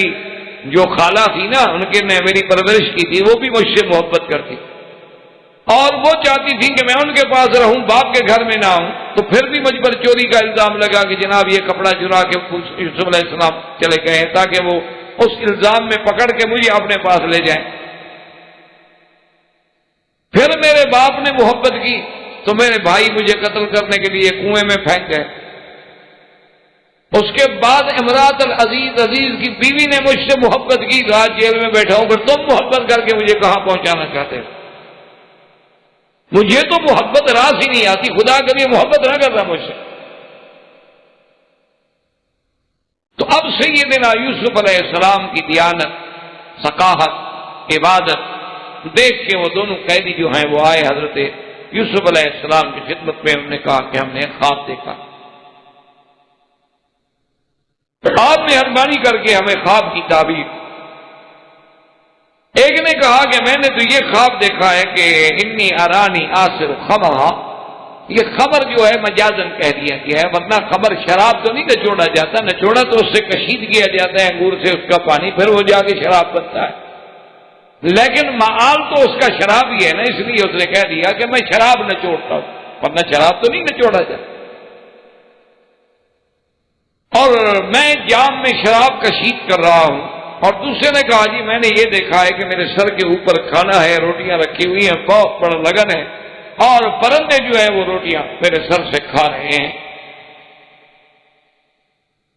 حضرت یوسف علیہ السلام نے فرمایا کہ اچھا کوئی بات نہیں، تم جانتے ہو کہ تمہارے پاس جو بھی تو آمات ہے اس سے پہلے بھی میں تمہیں خبر دے دیا کرتا ہوں، بتا دیتا ہوں، حالانکہ وہ تو خواب نہیں ہوتا، یہ تو خواب ہے۔ اور اس کی وجہ کیا ہے یہ بھی بتلا دیا کہ بھئی اس کی وجہ یہ ہے کہ میں نے اس قوم کو جو اللہ پر ایمان نہیں لے آتے اور آخرت پر ایمان نہیں لے آتے میں اس ملت کو چھوڑ چکا ہوں۔ اور صرف یہ نہیں کہ اللہ نے مجھے ایسی باتوں کی توفیق دی ہے، بلکہ میں نے اپنے آبا سیدنا ابراہیم، سیدنا اسحاق اور سیدنا یعقوب علیہ السلام کی اتباع کی۔ اس لیے علماء نے لکھا ہے کہ یہ پہلا موقع ہے کہ جب ابراہیم حضرت یوسف علیہ السلام نے اپنے باپ دادے کا ذکر کیا، ورنہ اس سے پہلے کبھی آپ نے یہ بات نہیں۔ اور پھر ذکر بھی ایسے کیا کہ جو سب سے بڑا شان والا تھا اس کا نام پہلے لیا، ورنہ آپ تو یعقوب کے بیٹے تھے، اور یعقوب علیہ السلام حضرت اسحاق کے بیٹے تھے، اور حضرت اسحاق حضرت ابراہیم کے بیٹے تھے، تو آپ کا پہلا تعلق تو حضرت یعقوب سے بنتا ہے۔ لیکن قرآن فرماتا ہے کہ وَاتَّبَعْتُ مِلَّةَ آبَائِي ابراہیم، پہلے ابراہیم کا نام کیوں؟ سب سے بڑی شان تو ان کی۔ وَإِسْحَاقَ وَيَعْقُوبَ، پھر اسحاق کا نام لیا، یعنی ترتیب جو ہے الٹ تھی۔ اس کو محاورات مصطلحات علماء میں کہتے ہیں کہ من الاعلی الی الادنی، کبھی ہوتا ہے من الادنی الی الاعلی، کہ کبھی تو آدمی اوپر سے شروع کرتا ہے، بڑے سے شروع کرتا ہے پھر چھوٹے پہ آتا ہے، اور کبھی یوں ہوتا ہے کہ آدمی چھوٹے سے شروع کرتا ہے اور بڑے تک۔ اور اس بات پر بھی اللہ تبارک و تعالیٰ کی شان دیکھیں اور پیغمبر کی عظمت دیکھیں کہ اللہ کا نبی جیل میں، لیکن قید خانے میں جو موقع مل گیا بات کہنے کا کہ دو آدمی ہیں عقیدت مند ہو کے میرے پاس آئے ہیں، تو یہ ایک فرصت ہے، ایک موقع ہے، میں اس موقع کو کیوں ضائع، تو فوراً اپنی اللہ کی توحید کی دعوت دی کہ یا صاحب السجن اارباب متفرقون خیر ام اللہ الواحد القہار۔ کہنے لگے میرے قید کے ساتھیوں، اچھا یہ بتاؤ بہت سارے رب بہتر ہوتے ہیں یا ایک؟ کیوں تم تو خود بادشاہ کے ملازم رہ چکے ہو، سردار ایک اچھا ہوتا ہے یا 8 سردار اچھے ہوتے ہیں، 10 سردار اچھے ہوتے ہیں، ایک ادھر بلا رہا ہے، ایک ادھر بلا رہا ہے، ایک ادھر بلا رہا ہے، ایک ادھر بلا رہا ہے، یا ایک سردار اچھا ہو کہ آدمی نے اسی ایک کی بات سننی ہے، ایک کی بات ماننی ہے، اسی کے احکام پہ چلنا ہے۔ یعنی ایک بات تو عقل کا بھی یہ تقاضا ہے کہ جب 10 سردار ایک بندے کے ہوں، غلام ایک ہو، سردار 10 ہو، انار ایک ہو اور بیمار 100 ہو، یہ تو عقلی طور پر بھی واضح بات ہے کہ ایسی بات پہ اصولی بات ہے کہ 10 خدا نہیں اچھے ہوتے، اگر 2 خدا بھی ہوں تو عالم کا نظام تباہ ہو جائے، کہ جائے کہ کوئی 10 خدا مانے یا 3 خدا مانے یا کروڑوں دیوی دیوتا مانے۔ یہ تو عقلی دلیل دی، اور اس کے بعد فرمایا دلیل نقلی بھی دی کہ ما تعبدون من دونہ الا اسماء سمیتموها انتم وآباؤکم ما انزل اللہ بها من سلطان۔ اور یہ جو تم نے خدا بنا رکھے ہیں کہ کہیں لات ہے، کہیں حبل ہے،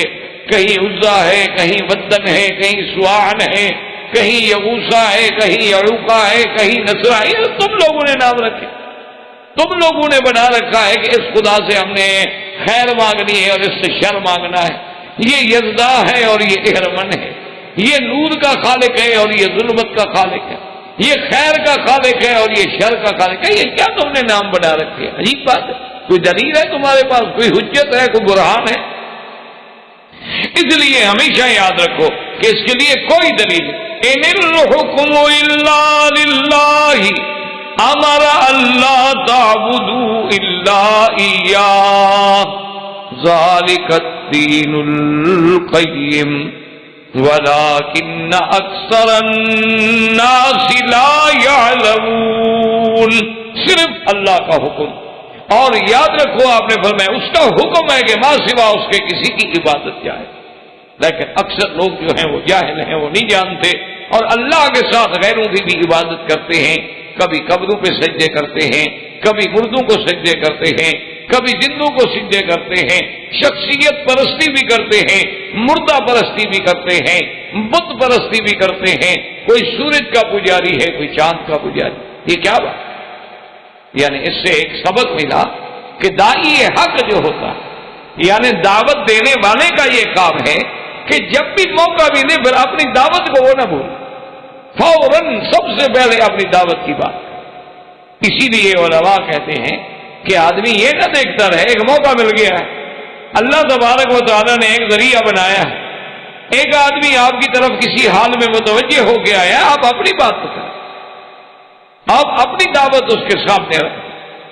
اور دوسرا یہ ہے کہ اسلوب دعوت دیکھیں، اللہ تبارک و تعالیٰ کے پیغمبر نے ایسی بات جو ہے کیسے بیان فرمائی کہ وہ قید میں بیٹھے ہیں لیکن کہتے ہیں یا صاحب السجن، تم تو میرے قید کے ساتھی ہو بھائی، تم تو میرے دوست ہو، تم تو میرے صاحب ہو، ہم تو کٹھے اس مصیبت میں پڑے ہوئے ہیں۔ یہ نہیں کہتے کہ بھائی تم تو کافر ہو، تم تو غیر اللہ کی پوجا کرنے والے ہو، یہ بات نہیں کہا۔ بڑا اسلوب ہے، انداز ہے، بیان ہے۔ اور اس لیے کہ جب دعوت پیغمبرانہ کے مطابق، جب اسلوب کریمانہ کے مطابق آپ کسی سے بات کریں گے تو وہ بات اصل، اور وقت ضائع کرنے کا معنی یہ ہوتا ہے کہ اللہ نے جو آپ کو فرصت مہیا کی تھی آپ نے ضائع کر۔ اس لیے حضرت جلندری رحمۃ اللہ علیہ، حضرت محمد علی جلندری رحمۃ اللہ علیہ جو ختم نبوت کے ایک بڑے عظیم رہنما گزرے، وہ فرمایا کرتے تھے کہ ایک دفعہ میں اسٹیشن پہ آیا، اس دور میں سادہ وقت تھا، کہتے ہیں کہ میں نے 2 آنے یا پتہ نہیں 4 آنے کی ایک چائے کی پیالی خریدی اور 4 آنے کا ایک رس خریدا، ایک کیک خریدا کہ بھئی اب گاڑی کا ٹرین کا آنے کا وقت ہے، اب یہی ناشتہ ہے، وہ ٹھیک ہے تو لے لیا اور میں نے ناشتہ کیا، ناشتہ کر کے چل پڑا۔ فرماتے ہیں کہ راستے میں مجھے خیال آیا کہ محمد علی تم نے تو ناشتہ کر لیا، اپنا پیٹ بھی بھر لیا، ختم نبوت کے جو تم سپاہی ہو اور ختم نبوت کے کاز تمہارا مشن ہے اس کے لیے تم نے کیا کیا؟ فرماتے ہیں کہ فوراً میں نے اپنا جو ساتھ میرا چھوٹا سا بیگ تھا کھولا، اس میں سے ایک کارڈ نکالا، اس وقت جوابی کارڈ ہوتے تھے، 3 پیسے کا ایک کارڈ ہوتا، جوابی کارڈ بھی نکالا اور اس پر ختم نبوت کا ایڈریس بھی لکھا ہوا تھا، وہ لایا اور وہ جو کینٹین والا تھا، کیفیٹیریا والا، میں نے کہا کہ میرے بھائی یہ ختم نبوت کے مجلس کا ایک کارڈ ہے، اگر کبھی قادیانیت کے بارے میں کوئی بات ہو، مسئلہ پوچھنا ہو، کوئی مشکل پیش آئے تو ہمیں اسی پر 1-2 سطر کا خط لکھ کے بھیج دیں۔ فرماتے ہیں میں دے کے چلا گیا، کہتے کئی سال کے بعد اسی آدمی کا کارڈ ملا کہ ہم فلاں چک کے رہنے والے ہیں، سندھ کے فلاں علاقے میں ہم رہتے ہیں، وہاں مرزائیوں نے، قادیانیوں نے اپنے مبلغ بھیجے ہیں اور اتنا زور لگایا ہے کہ کئی لوگ جو ہیں قادیانی بن گئے، تو آپ نے مجھے کارڈ دیا تھا، میں آپ کو مطلع کر رہا ہوں۔ مولانا فرماتے ہیں کہ ہمیں کارڈ ملا، ہم نے اسی وقت بیٹھ کے فیصلہ کیا، مولانا لال حسین اختر کو بلایا، مولانا محمد حیات صاحب کو بلایا اور بڑے بڑے علماء جو اس مسئلے پر ماہر تھے اور اس مسئلے پر اتھارٹی تھے، ان سب کو لے کر ہم اس بستی میں پہنچے، جلسے کیے، تقریریں کی، مرزائیوں کو دعوت مناظرہ دی۔ وہ جب آئے تو شکست کھا گئے اور جن لوگوں کو مذبذب ہو گئے تھے یا قادیانی ہو گئے تھے، اللہ نے پھر ان کو اسلام نصیب فرمایا۔ تو فرماتے ہیں کہ اگر وہ میں چھوٹی سی غلطی کرتا کہ اگر وہ کارڈ نہ دیتا تو اس بیچارے کو کیا پتا میں نے کس کو کہا، لیکن میں نے اس وقت کو ضائع نہیں کیا، اپنی جماعت کا، اپنے منشور کا پیغام میں نے پہنچا دیا، اللہ نے اس کو ذریعہ بنایا کہ کتنے لوگوں کا ایمان بچ گیا۔ اس لیے ہمیشہ اس بات کو یاد رکھا کریں۔ یہ آج کل ہماری جدید تہذیب جو ہے نا جی، اس میں کچھ یہ ہو گیا ہے کہ دیکھو جی ہم تو مولوی صاحب کو ملنے گئے تھے اور مولوی صاحب نے تو اپنی تقریر شروع کر دی، یار ان مولویوں کو کوئی پتہ نہیں بیماری لگی ہوئی ہے کیا لگا ہو، یہ بات نہیں ہوتی، بلکہ ان پر شرعاً ذمہ داری ہوتی ہے کہ آپ میرے پاس آئے، کسی بہانے سے آئے ہیں تو بات سنیں گے، پتہ ہے ویسے تو آپ نہ سنتے میری بات۔ اس لیے اللہ کے پیغمبر نے اپنی جیل کی زندگی کو سامنے نہیں رکھا، فوراً توحید کا سبق پڑھا اور اس کے بعد ان کو تعبیر کہ یا صاحب السجن اما احدکما فیسقی ربہ خمرا واما الاخر فیسلب فتأکل الطیر من رأسه قضی الامر الذی فیہ تستفتیان۔ حضرت یوسف علیہ السلام نے فرمایا کہ میرے ساتھیو، اما احدکما، تم 2 میں سے ایک آدمی جو ہے وہ تو اپنے بادشاہ کو پھر جا کے جہم پلائے گا، وَأَمَّا الْآخَرُ اور تم میں سے دوسرا جو ہے فَيُسْلَبُ فَتَأْكُلُ الطَّيْرُ اس کو پھانسی دی جائے گی اور اس کا گوشت جو ہے وہ پرندے نوچ نوچ کے کھائیں گے۔ اچھا اب دیکھیں یہاں بھی اسلوب ہے، آپ نے یہ نہیں فرمایا ابھی ساقی تم جو ہے نا تمہیں تو کل جاؤ گے، ٹھیک چھوڑ جاؤ گے اور پھر اپنی ڈپٹی پہ بھی چلے جاؤ گے اور اپنے بادشاہ کو شراب پلاؤ گے۔ باقا یعنی اما احدکما تم دو میں سے ایک، تاکہ براہ راست کسی کو یہ کہنا کہ تم پھانسی چڑھ جاؤ گے، تمہارے مرنے کا وقت قریب آ گیا ہے اور تمہارا انجام بڑا برا ہونے والا ہے، بھیانک ہونے والا ہے، تو یہ اسلوب کے خلاف تھا، یہ شان کرم کے خلاف تھا۔ اس لیے ایک بات کی وہ بات واضح تھی کہ بھئی آخر شراب تو اسی نے پلانا ہے جو ساقی تھا، اور جب دوسرے کے سر کے اوپر سے پرندے کھا رہے ہیں تو صاف بات ہے کہ اس کا معنی یہ ہے کہ پھانسی چڑھے گا اور اس کے گوشت کو نوچا جائے گا، لیکن آپ نے کسی کا نام نہیں لیا بلکہ فرمایا اما الآخر فیسلب۔ تو علماء نے لکھا ہے کہ جب آپ نے یہ تعبیر بیان فرما دی تو ان میں سے وہ دونوں جو ہے کہنے لگ گئے کہ جی ہم نے تو خواب نہیں دیکھا تھا، ہم تو بس ویسے آزمانا چاہتے تھے کہ جیل میں بڑا چرچا تھا کہ اللہ نے یوسف علیہ السلام کو بڑا خواب کا علم دیا، یہ خواب کی تعبیر مستقل علم ہے، اللہ تبارک و تعالیٰ نے یوسف علیہ السلام کو اس میں بڑی خصوصی مہارت عطا فرمائی۔ آپ نے فرمایا دیکھو تم نے خواب دیکھا تھا یا نہیں دیکھا تھا، ایک نبی کے سامنے آ کے اس کو بطور خواب کے کہنا اور تعبیر لینا، اور میں نے تعبیر اب قضی الامر، اب اللہ کی تقدیر کا وہی فیصلہ ہو گیا جیسے تم نے پوچھا اور میں نے جواب۔ اب جب یہ بات ہو گئی وَقَالَ لِلَّذِي ظَنَّ أَنَّهُ نَاجٍ مِّنْهُ اذْكُرْنِي عِندَ رَبِّكَ فَأَنسَاهُ الشَّيْطَانُ ذِكْرَ رَبِّهِ فَلَبِثَ فِي السِّجْنِ بِضْعَ سِنِينَ۔ اب اللہ پاک نے فرمایا کہ جب حضرت یوسف علیہ السلام کو تعبیر کے بعد یہ بات جو تھی گمان میں آئی، خیال میں آئی کہ ان دو میں سے ایک جو ہے اس کو تو نجات ملنے والی ہے، اس کو بلایا، اس کو کہا کہ دیکھو بات یہ ہے کہ تمہیں تو بہرحال نجات مل جائے گی، تم اپنے وظیفے بھی چلے جاؤ گے، اذکرنی عند ربک۔ یاد رکھیں کہ اس زمانے میں رب جو ہے بادشاہ کو بھی کہتے تھے، رب جو ہے وہ سردار کو بھی کہتے تھے، جیسے آج بھی محاورات میں عورت کو کہتے ہیں ربۃ البیت، اسی طرح کہتے ہیں رب الدار، فلاں حویلی کا مالک۔ تو یہ لفظ جو ہے بطور بادشاہ کے بطور مالک کے بھی استعمال ہوتا تھا، لیکن اللہ تبارک و تعالیٰ نے جب سرکار دو عالم سیدنا محمد الرسول اللہ صلی اللہ علیہ وسلم کو بھیجا اور آپ کی شریعت چونکہ قیامت تک ہے، تو لہذا ان چھوٹے چھوٹے لفظوں کی بھی احتیاط کر دی گئی کہ بھی اب آپ کسی کو رب نہ کہیں، آپ اپنے ملازم کو عبدی نہ کہیں، کیونکہ ہر بندہ اللہ کا عبد ہے، آپ اس کو فتایا کہیں، فتات کہیں، لیکن عبدی نہ کہیں، کیونکہ یہ لفظ جو ہے اس کی نسبت صرف اللہ کی طرف ہونی چاہیے۔ تو سرکار دو عالم کے زمانے میں شریعت میں ان الفاظ کا بھی خیال کیا گیا تاکہ کوئی قیامت تک شرک میں مبتلا نہ ہو سکے، ورنہ پہلے زمانے میں یہ لفظ عام استعمال ہوتا۔ اس لیے حضرت یوسف علیہ السلام نے فرمایا کہ بھی جب تم جاؤ تو بادشاہ کی محفل میں ذرا بات یاد کرا دینا کہ بھی یوسف علیہ السلام جو جیل میں بیٹھے ہوئے ہیں کیوں، کیا جرم ہے؟ بھائی وہ تو بے قصور ہے، ان کو تو بلا گناہ کے جیل میں بھیجا گیا، لیکن بہرحال اللہ تبارک و تعالی رحمت فرمائے تو اب اتنا عرصہ ہو گیا ہے اور میں جیل میں بیٹھا ہوں، تو کبھی کبھی ایسے لطیفے بھی ہو جاتے۔ وہ مثل مشہور ہے کہ ایک آدمی نے اپنے وزیر سے مذاق کرتے ہوئے اس کو جیل بھیج دیا،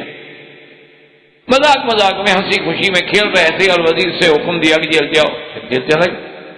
اچھا وہ حکم دینے کے بعد بادشاہ کچھ ایسے مصروف ہوئے کہ ان کو بات ہی بھول گئی کہ میں نے وزیر کو جیل بھیجا تھا، حالانکہ ان کو تو مذاق میں بھیجا گیا تھا، کوئی جرم تو تھا نہیں، وہ تو صرف ایک مذاق تھی اور آزمائش تھی کہ بھی دیکھیں یہ کیسے ہماری وفاداری پہ قائم رہتا ہے، لیکن بادشاہ انسان ہے، بات بھول گئی اور اتنی بھولی کہ وہ جیل میں رہ گیا اور بادشاہ مر گیا، بادشاہ کا بیٹا تخت پہ آ گیا مدت کے بعد۔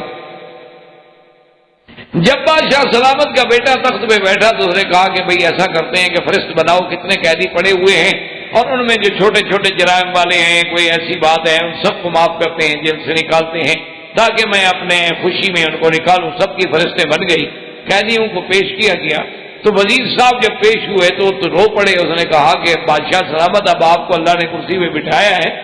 میں تو آپ کے بادشاہ آپ کے ابا کا وزیر تھا، آپ سارے تحقیق کر لیں، فائلیں دیکھ لیں، لوگوں سے پوچھ لیں، اور مجھے ادراہ مذاق انہوں نے بھیج دیا تھا جیل میں. مہربانی کریں میرا تو فیصلہ کریں، باقی کا آپ کریں یا نہ کریں. تو خیر سنتے رہے جناب بادشاہ سلامت. اور جب آخر میں اٹھے تو کہنے لگے کہ بھائی ایسا کریں کہ سب کو چھوڑ دیں، اس کو رہنے دیں، بابو کی نشانی ہے، پڑی رہے تو بہتر ہے، اس کو تو ابا نے بھیجا تھا نا، یہ تو وہیں رہے تو اچھی بات. تو اس لیے ایسے لطائف تو ہو جاتے ہیں کہ یوسف علیہ السلام کو بغیر کسی گناہ کے جیل میں بھیجا گیا،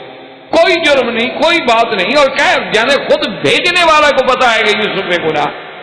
لیکن یوسف علیہ السلام اس لیے فرمایا کہ ذرا بات یاد کرائیں بادشاہ. اب یاد رکھیں کہ قرآن میں ایک لفظ آیا کہ فَأَنْسَاهُ الشَّيْطَانُ ذِكْرَ رَبِّهِ، کہ شیطان نے بھلا دیا اس کو اپنے بادشاہ کو کہنا. اس میں دو قول. بعض علماء فرماتے ہیں کہ انساہو ضمیر اسی کی طرف راجع ہے جس کو حضرت یوسف نے فرمایا تھا نا کہ یاد کرانا، اس کو بھول گئی بات. اور بات کہتے ہیں فَأَنْسَاهُ الشَّيْطَانُ ذِكْرَ رَبِّهِ، حضرت یوسف علیہ السلام کو بھلا دیا کہ حضرت یوسف علیہ السلام بھول گئے کہ میں خدا کو چھوڑ کے کیسے کسی کو پیغام دے رہا. تو بعض علماء نے اس کا یہ ترجمہ بھی کیا ہے، لیکن بہرحال اس سے پہلا قول زیادہ صحیح ہے کہ اللہ کے پیغمبر کی وہ پیغمبر بھی انسان ہوتے ہیں، لیکن اگر دوسرا ترجمہ ممکن ہے تو ہم کوئی ایسی بات پیغمبر کی طرف کیوں نسبت کریں جو آپ کے شان کے مطابق تھا. حتیٰ کہ اس لیے حدیث مبارک میں آتا ہے کہ اسی وجہ سے بہرحال حضرت یوسف پر بھی ابتلا آ گیا، حضرت یوسف پر بھی امتحان آ گیا. اس لیے حضور پاک صلی اللہ علیہ وسلم کی ایک حدیث مبارک ہے، آپ نے فرمایا کہ اگر یوسف کسی غیر کو پیغام نہ دیتے تو اتنی دیر پھر آپ کو جیل میں نہ رہنا پڑتا، لیکن اللہ کو یہ بھی گوارا نہ ہوا کہ آپ نے کیوں کسی کو پیغام دیا. لیکن یاد رکھیں کہ شریعت کے حکم میں مسئلے کے طور پر اگر آدمی کو تکلیف ہے تو اسباب تلاش کر سکتا ہے، کہہ سکتا ہے، کوشش کرنا شریعت کے خلاف نہیں ہے، یہ ہمیشہ بات یاد رکھیں. لیکن تو نبوت کا مقام بہت بلند ہوتا ہے، انبیاء کا مقام بڑا بلند ہے، ورنہ آپ کسی کو کہیں کہ بھائی میں بے گناہ ہوں میری سفارش کر دیں، یا میری خطا ہو گئی ہے میری مدد کر دیں، تو یہ کوئی بات شریعت کے خلاف نہیں ہے. لیکن نبیوں کا مقام، اللہ نبی کے بارے میں تو یہ بھی گوارا نہیں کرتے کہ میرے بغیر کسی کو پیغام دے، چاہے جائز بھی ہو. اس لیے اللہ کی شان یہ ہے کہ وہ ساقی جناب جب اپنی ڈپٹی پہ آیا، جب وہ پھر بحال ہوا اور پھر اس کو اپنا مرتبہ و مقام ملا، تو پھر جب کرسی ملتی ہے اور عزت ملتی ہے تو پھر کون یاد رہتا ہے پرانے قید کے قصے، کس کو یاد رہتے؟ وہ تو جناب بات ہی بھول گیا کہ مجھے یوسف علیہ السلام نے کیا کہا. اور اس وجہ سے فَلَبِثَ فِي السِّجْنِ بِضْعَ سِنِينَ، بضع کا معنی ہوتا ہے 3 سے لے کر 9 تک. تو مفسرین کرام رحمہ اللہ تعالی علیہ فرماتے ہیں کہ تقریباً 7 سال کی مدت جو ہے حضرت یوسف علیہ السلام کو پھر جیل میں رہنا پڑا، صرف اس وجہ سے اللہ کی طرف سے اور امتحان. اسی لیے بعض روایات میں یہ بھی آتا ہے کتب متقدمہ میں کہ ایک دن یوسف علیہ السلام روئے رات کو کہ اللہ تبارک و تعالیٰ آخر قید میں کتنا آرام ہو، قید تو قید میں کتنا آدمی کو سہولت ملے، آدمی کو گھر ملے، آدمی کو خادم ملے، آدمی کو کھانے ملے، لیکن جو اس کی آزادی کو سلب کر دیا جاتا ہے کہ آپ اس کمرے سے باہر نہیں جا سکتے یا آپ اس ایریے سے باہر نہیں جا سکتے، بس یہی انسان کے لیے موت ہے. کیونکہ اللہ تبارک و تعالیٰ نے ہر آدمی کو حلال پیدا کیا ہے، آزاد پیدا کیا ہے. جب اس کی آزادی کی نعمت سلب ہو جاتی ہے تو انسان تو پھر کسی قیمت کا نہیں ہے، انسان ختم ہو جائے. حضرت یوسف علیہ السلام بھی جب بہت پریشان ہوئے، مدت تو 7 سال کو مذاق تو نہیں، کہہ دینا تو بڑا آسان ہے. 7 سال زندگی کا ایک حصہ ہے،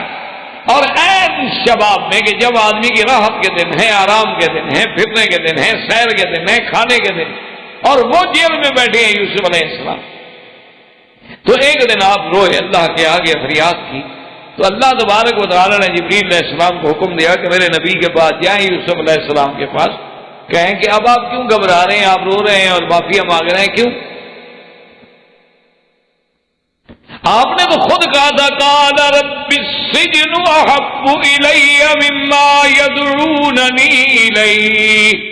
آپ نے تو کہا تھا کہ میرا مولا جس طرح مجھے یہ عورتیں دعوت دے رہی ہیں اس سے تو جیل بہتر ہے، تو آپ نے تو خود چنی جیل، آپ کو پسند تھی، آپ نے مانگی تھی، آپ کے مانگنے کے مطابق تو ہم نے بھیجا آپ کو جیل میں، اب آپ جیل سے تنگ آ گئے، آپ نے کیوں مانگی تھی یہ؟ اگر اس وقت آپ یہ دعا کرتے کہ یا اللہ ان عورتوں کے شر کو بھی پھیر دے اور مجھے جیل سے بھی بچا دے، تو ہم تو دونوں سے بچا لیتے، لیکن اس وقت تو آپ نے اسی لیے حکم ہے کہ خدا نہ خواستہ کسی آدمی پر مصیبت آئے تو وہ یہ نہ کہے کہ یار یہ تو بہت بڑی مصیبت ہے، اللہ میاں کوئی چھوٹی دے دو، اگر اس سے کوئی چھوٹی ہوتی تو وہ ٹھیک تھا، نہیں، بلکہ مانگنا چاہیے العفو والعافیہ کہ اللہ معافی عطا فرمائے، نہ بڑی مصیبت ہے نہ چھوٹی مصیبت، کہ انسان تو آخر انسان ہے، وہ عاجز ہے، وہ ضعیف ہے، وہ کیسے مصائب و شدائد کا متحمل ہو سکتا ہے، اس لیے حکم دیا کہ ایسی بات جو ہے وہ تو تحمل کر ہی نہیں سکتا۔ اب جناب قرآن مجید فرماتا ہے کہ فَلَبِثَ فِي السِّجْنِ بِضْعَ سِنِينَ، اور جب یوسف علیہ السلام اللہ کے آگے روئے، اللہ نے فرمایا جبرائیل یوسف علیہ السلام کو تسلی دے دو کہ جب تم نے غیروں کو پیغام دیا تھا تو ہم نے تمہیں 7 سال کے لیے جیل میں رکھ دیا ہے، اور آج میرے آگے رونا شروع کر چکے ہو تو فکر نہ کرو، اب آپ کے باہر جانے کے دن ہم قریب لے آئیں، ہم اپنی حکمتوں سے اپنے فیصلوں سے یہ سارے مسائل جو ہے حل کر۔ اس لیے علماء نے فرمایا کہ اگر آدمی غور کرے یوسف علیہ السلام کے بچپن پہ، یوسف علیہ السلام کے شباب پہ، یوسف علیہ السلام کی محبت اپنے باپ سے، پھر بھائیوں کا یہ واقعہ، معلوم ہوتا ہے کہ قدرت ہر مرحلے پر یوسف علیہ السلام کی تربیت کر رہے ہیں۔ آپ دنیا میں دیکھتے ہیں نا جی، آج بھی اگر کوئی بادشاہوں کے بیٹے ہیں، آج بھی اگر بڑے لوگوں کی اولادیں ہیں تو وہ اپنی اولادوں کو اسی طرح کی تربیت دیتے ہیں، انہی سکولوں میں بھیجتے ہیں، انہی کالجوں میں بھیجتے ہیں، انہی یونیورسٹیوں میں بھیجتے ہیں کہ بھئی اس کو پھر اس مقام پہ آنے کے آداب آنے چاہیے تاکہ یہ اس مقام کو سمجھ سکے، اس کے پروٹوکول کو، اس کے اسٹیٹس کو، اس کے ایڈیکیٹس کو، سب چیزوں کو یہ ذہن میں رکھ سکے، کیونکہ کل اس نے ہماری کرسی پہ بیٹھنا۔ اللہ تبارک و تعالیٰ چونکہ یوسف علیہ السلام سے اتنا بڑا کام لینے والے تھے کہ ملک مصر کا بادشاہ بنانا آپ کو مقصود تھا، تو ہر قسم کے ابتلا سے گزارا گیا، حسن و جمال کے فتنوں سے بھی گزارا گیا، عزیز مصر کے گھر میں نعم و اکرام کے فتنوں سے بھی گزارا گیا، بھائیوں کی دل شکنی سے بھی گزارا گیا، کبھی کنویں میں قید رکھا گیا، کبھی مصر کے قید خانے میں بھی بھیجا گیا، غلام بنا کے بازاروں میں بکوایا بھی گیا، چند کھوٹے سکے بھی قیمت لگوائی گئی، تو یہ ساری حکمتیں تھیں۔ اصل بات یہ تھی کہ اللہ تبارک و تعالی اپنے پیغمبر کو تیار فرما رہے تھے، اس کی فکری، اس کی ذہنی، اس کی جسمانی ہر لحاظ سے تربیت کاملہ ہو رہی تھی، تاکہ جب وہ کامل بن جائیں گے تو کسی غیر کے لیے کامل بنیں گے۔ اس کو محاورات عرب میں کہتے ہیں کہ سب سے پہلے انسان کو خود کمال حاصل کرنا چاہیے، جب آدمی خود کامل نہیں بنے گا تو کامل الغیب ہی کیسے بنے گا؟ اسی لیے علماء نے لکھا ہے کہ سرکار دو جہاں رحمت للعالمین سیدنا محمد الرسول اللہ صلی اللہ علیہ وسلم کو جو غار حرا میں، آپ کی غار حرا میں مستقل بیٹھنا، غار حرا میں جا کے عبادت کرنا، اکیلے غار میں رہنا، اب تو کہہ دینا آسان ہے نا جی، ہر جگہ بجلی ہے، کم کمیں ہیں، روشنی ہے، راتیں بھی دن بنی ہوئی ہیں، لیکن ذرا غور فرمائیں کہ آج سے 1400 سال پہلے اس وقت کیا حال ہے؟ 1400 سال پہلے جب نور نہیں، بجلی نہیں، کوئی چیز نہیں، اس وقت اکیلا غار میں بیٹھنا، اور پھر سب سے پہلے اللہ اپنے نبی کو حکم دے رہے ہیں کہ قم اللیل، ساری رات جاگو، تھوڑی سی رات آرام کر لو، ساری رات میری عبادت کرو، قم اللیل الا قلیلا، ساری رات عبادت کریں مگر تھوڑا سا حصہ آرام کر لو۔ پھر اس کے بعد تھوڑی رعایت دی کہ نصفہ او انقص منہ قلیلا او زد علیہ، یا تو آپ ایسا کریں کہ آدھی رات آرام اور آدھی رات کے بعد۔ احباب کرام، اس کے بعد اب آپ اس مبارک سلسلے کی CD نمبر 14 سماعت فرمائیں۔